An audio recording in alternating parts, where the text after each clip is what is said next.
The big game is fast approaching, but wait, you still haven't got your tickets. You've spent hours searching, but you're still confused about ticket prices. Time to stop searching. Visit ticketcompare.com. We compare ticket prices for all the popular leagues and tournaments for you. We work only with the most trustworthy sites, so you can have peace of mind when buying your tickets. Compare prices, buy tickets, get to the game. Ticketcompare.com. Buying tickets made simple. Keith, a trip to Wembley 10 years after the last time we were there. I'd imagine you must be looking forward to it now. Looking forward to the game, not the trip. You know, it's not a day out. We're trying to do what would be an impossible task, which is, play at Tottenham's home ground and win an FA Cup fixture, a replay. So we're trying to come up with the perfect plan, but it's got to be delivered perfectly, by the players. And we've seen Premier League opposition, we've seen Champions League opposition not be able to manage it. You spoke about having to perhaps turn into the nutty professor over the next few days. Have you spent a lot of time yesterday thinking about Tottenham Hotspur and your plan to go there and beat them? Suppose so. It was Sunday yesterday.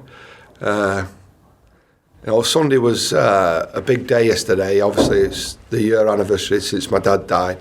But I did get to take in the Tottenham team sheets, and bearing in mind the selection process that Pochettino's gone through, whether it be Champions League, whether it be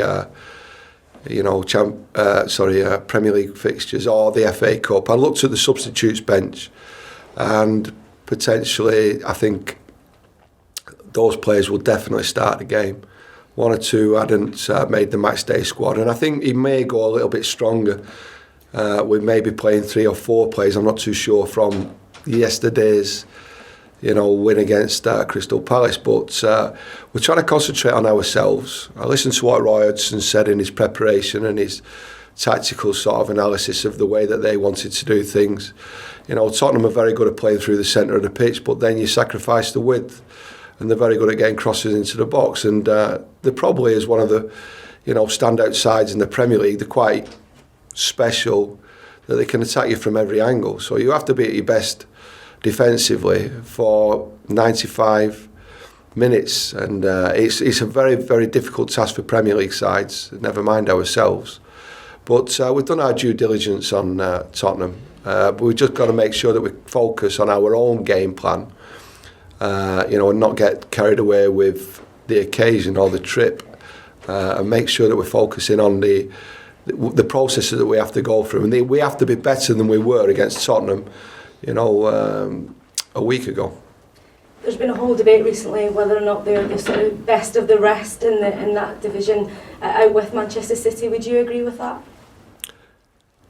If you want to watch football played at, I suppose, the intensity and the philosophy that I've got of the way that the game should be played, I'm watching Man City, I'm watching Liverpool, and I'm watching Tottenham Hotspur. I think them 3 teams could quite comfortably compete, and do compete, with the best in Europe. I think over the last 3 or 4 seasons, Tottenham have accumulated probably the average most points in the Premier League, but just not subsequently in one league campaign. I think they've been the best, most consistent, but the way that they play football, I think it's a joy to watch. And if I was located in a different geographical position in England, I'd definitely be watching Tottenham on a regular basis as a supporter. When you played them here a week ago, did you learn stuff from them that you didn't see when you were scouting them before? You're always learning. You're learning again about the potential of playing them again, what you could probably do better, retain what was good about the performance, the results. But they're a good side. We know the starting points, the way that they want to play. There's no risk to the way that they want to play. It's deliberate. I think they're a joy to watch, but we upset them on the day. We took the lead, and we made them work exceptionally hard, for I suppose, our chance of a replay, at Wembley on Wednesday night. You said after the first game here that if your side played like they did here at Wembley in the replay, that the scoreline may flatter Tottenham. In that case then, are you working on maybe a couple of different things, maybe a couple of tricks up your sleeve to try and throw Spurs off their game? Well, we won't be dirty, that's for sure. There'll be no dirty tricks campaign. We'll try and play them at a game of football. It's as simple as that. They are better than us individually and collectively. But I would encourage my players to be creative, but focus, intelligent energy again. And I think we got the balance right against Tottenham the last time we played them. Wembley, super playing surface. And again, it's going to be a difficult game, but an enjoyable opportunity.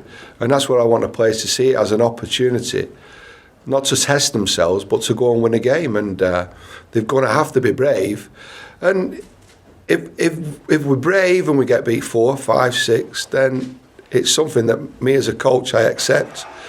If we're not too brave, then I'll find that almost like very difficult to digest. I want us to be brave. I want us to take on Tottenham, and I want to see where that takes us. How much do you have to factor into the equation the venue that you're playing in? Ian Henderson said after the first game here that it was a dream come true for him to play at Wembley. Do you have to factor that into your preparations as well, so the players don't get sort of overawed by the surroundings? I'd rather have a dream than a nightmare to come. I'm not too sure. The lads, is it a dream to play at Wembley? It's a dream to win at Wembley.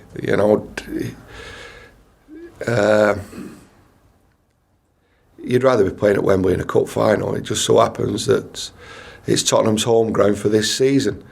There's too much made of the specialty or the special occasion. It's not. We're playing against Tottenham in a replay. It's the home ground, Wembley. Again, if it was a playoff final, that'd be special. It could be special if you win the game. I don't draw too much relevance to it personally. I just see it as a game.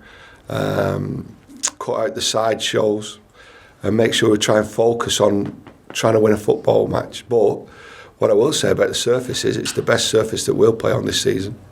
How's your side looking ahead of that game? Does everybody come through Wigan okay?